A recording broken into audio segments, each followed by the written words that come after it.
Now, we are going to turn the clock back now to an era when the radio landscape looked very different from the one many of us enjoy today. Mention the word pirate just now and our minds inevitably turn to the violent activities of criminals off the coast of Somalia. But back in the 1960s, there was another type of pirate. This is Radio Caroline on 199, your all-day music station. We are on the air every day from 6 in the morning to 6 at night. The time right now is 1 minute past 12, and that means it's time for Christopher Moore.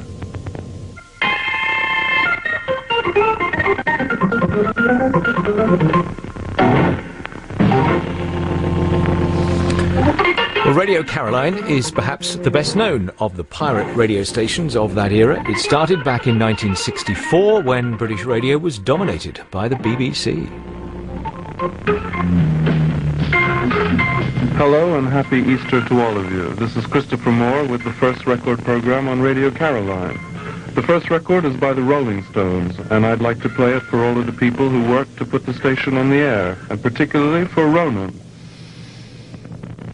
Well, back in those days there were no commercial stations and very little popular music was being played. Radio Caroline broke all the rules and in fact broke broadcasting laws by playing the music people wanted to hear all around the clock.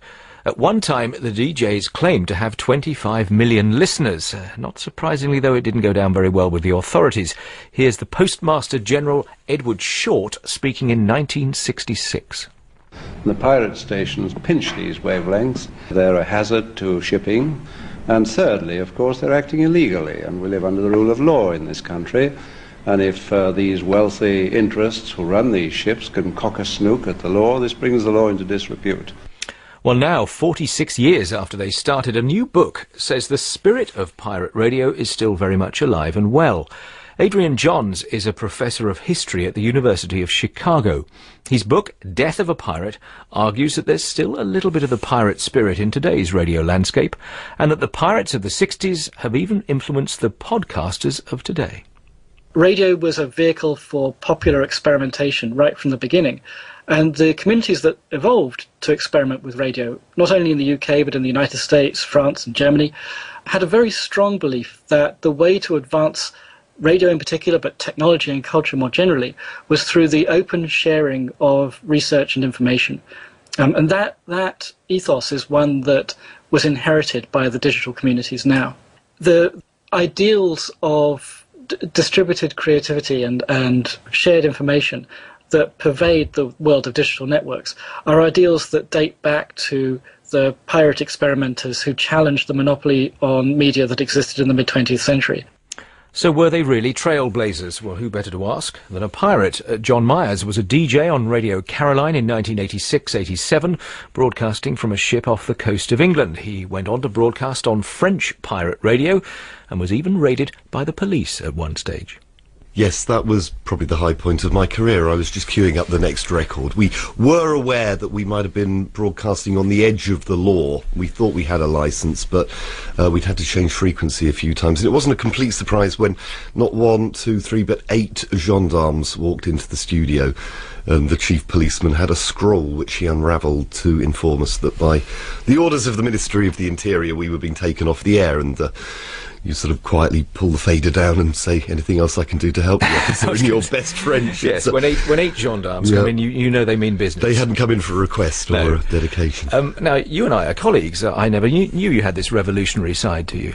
I loved radio, and I'm sure you did, Julian. We found as young kids back in the early 1980s, there was a sort of community spirit of people pre-recording programmes almost in their bedrooms and playing them from the tops of London tower blocks. And it was so cheap, that was the point. Any enthusiast could get a 100-watt FM transmitter for around $150 back in the early 80s, and you would be able to cover the whole of London. So you could play your music, you could do your style of radio, you could create something that simply wasn't available elsewhere.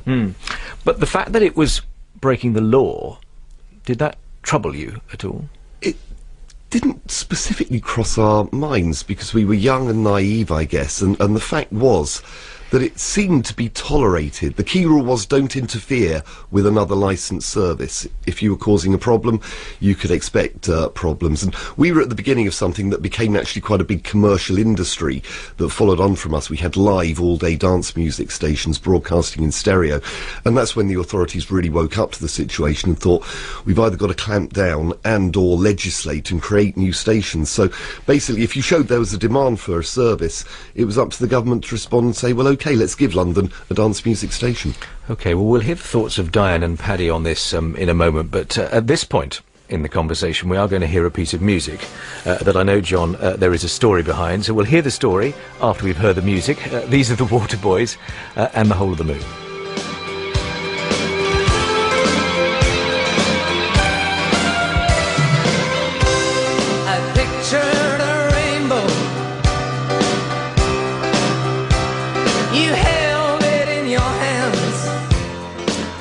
And the story was?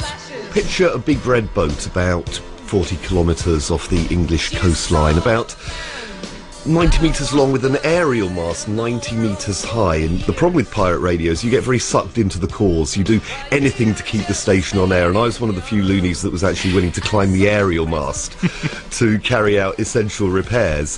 When you get to about 60 metres up and you're attached to the mast by a chain round your waist and you can't quite reach a loose cable, and in the end you let go of the mast, balancing on a cross tree to grab hold of that cable and pull it back in. And you look down at your knees, and it's the only time in my life where I've known the pure knee trembler, that sort of fear and adrenaline mixed together. They're just the kind of things you do to keep the station on air.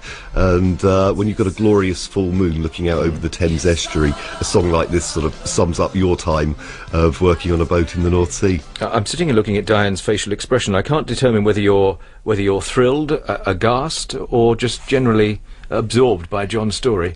Well, I'm very happy, and thank you. Something light-hearted, some music for a cold morning after we've been talking about nuclear weapons and death and all that. Fantastic. And I thought, oh, what you talked about when you were young, that part that is against the law didn't exactly cross your mind.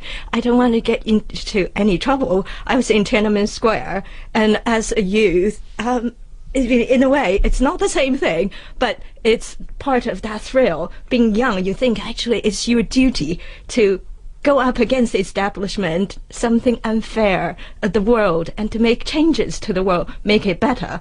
Was that something that you felt? Yeah, I think that is the whole point about radio, isn't it? That it's used for so many different means. We communicate very important information, but we also provide entertainment, we play music, we give people hope, we give people spirit. Even Francois Mitterrand, the former president of France, was convicted for pirate radio and promised if he was re-elected that he would liberalise radio in France and give everyone the chance to go on air and play their music and do their thing. Paddy Coulter, were you a Radio Caroline or a pirate radio listener? Yeah, I'm grinning here from ear to ear because I'm growing up in Northern Ireland and I'm listening to the Beatles for the very first time. I don't think we called it pirate radio. We weren't clear whether it was legal or illegal, but it had that, as Dan said, that sort of buzz of being not quite authorised. What I find amazing, though, is that radio, which is very old media, I mean, it dates back 100 years and the arrival of first programs on radio in the 1920s, and yet here we are in the 21st century when you've got the digital media which is supposed to replace this stuff, but in fact what it does is just gives it a new lease of life with podcasts. Well, let me examine that for a moment, because that's sort of where we began this conversation, this theory that the spirit of those times is influencing the podcasters of today. John Myers, do you think that professor has a point? I certainly think so, because if you've got a certain style of music that you feel isn't being played elsewhere, you can create your own little show, you can advertise it through networking sites, people can discover it. If there's a style of radio, sort of, for instance, comedy, that you might feel is lacking, a certain edgy or aggressive style of broadcasting that you want to create, you can do that podcast. The only thing that's missing is the live element. And I do think listeners like that idea that we're listening to some naughty guys breaking the law here. They're possibly risking life and limb on a boat, or they're climbing around on the top of a London tower block not to put their transmitter up and hope they don't get raided before the programme's completed. I think people like that risky element of the live broadcast. I just wonder with the theory whether or not the landscape of radio has changed so much in the 40-plus years we're talking about that there is now so much choice out there that it's very hard to see any gaps left in the market. I think that's a fair point. It's interesting if you tune along the FM dial in London, though, that you will still find on any given day 10 or 15 pirate radio stations, despite the government's attempts to legislate for absolutely every taste. There's always one niche out there that someone feels hasn't been filled. John Myers reviving a few radio memories.